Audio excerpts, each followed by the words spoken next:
Hello বন্ধুরা, চলে এসেছি আরেকটা নতুন ভিডিও নিয়ে। আশা করছি আজকের ভিডিওটা তোমাদের ভালো লাগবে। তো বন্ধুরা, রীতা লাইফস্টাইলে তোমাদের সবাইকে স্বাগত। ভিডিওটি থাকবে আজকে পরকীয়া সম্পর্কে কিছু কথা, কিছু আলোচনা, তো কিছু জানার বিষয়ও আছে। তো বন্ধুরা, ভিডিওটি প্রথম থেকে শেষ অবধি শোনো। অবশ্যই তোমরা অনেক কিছু জানতে পারবে, বুঝতে পারবে এবং ভালো লাগবে। তো চলো ভিডিওটি শুরু করা যাক। তো পরকীয়া সম্পর্কে কথাগুলো বলবো। তো এখন তো আমাদের চারিপাশে এই পরকীয়া শব্দটাই বেশি শোনা যাচ্ছে। আর এটা খুবই জঘন্য, যে পরিবারে বা যার সঙ্গে ঘটনাগুলো ঘটে খুবই খারাপ অবস্থা হয় এবং খুবই খারাপ পরিস্থিতির মধ্য দিয়ে সে যায়। তো চলো বন্ধুরা, কথাগুলো আলোচনা করি। পরকীয়া শুধু একটি ভুল সম্পর্ক নয়, এটি মূলত বিশ্বাস ভাঙার আরেক নাম। আর বিশ্বাস ভেঙে গেলে যে ক্ষতি হয় তা অনেক সময় আর পূরণ করা যায় না।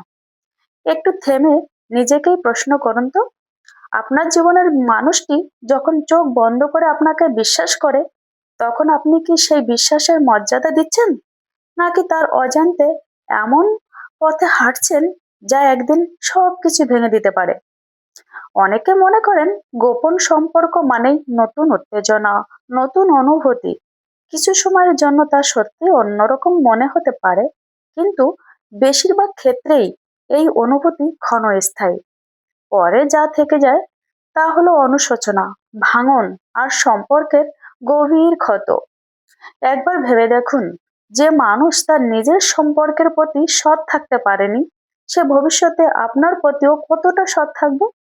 বিশ্বাস যেখানে দুর্বল, সেখানে ভবিষ্যতও অনিশ্চিত হয়ে যায়। পরকীয়ার প্রভাব সাধারণত তিন ভাবে আঘাত করে। সম্পর্কের ভাঙন। বিশ্বাস হারালে দাম্পত্য সম্পর্ক টিকে থাকা কঠিন হয়ে পড়ে। সামাজিক মর্যাদা। মানুষের চোখে সম্মান নষ্ট হতে সময় লাগে না, কিন্তু তা ফিরে পেতে অনেক সময় লেগে যায়। ৩. মানসিক যন্ত্রণা।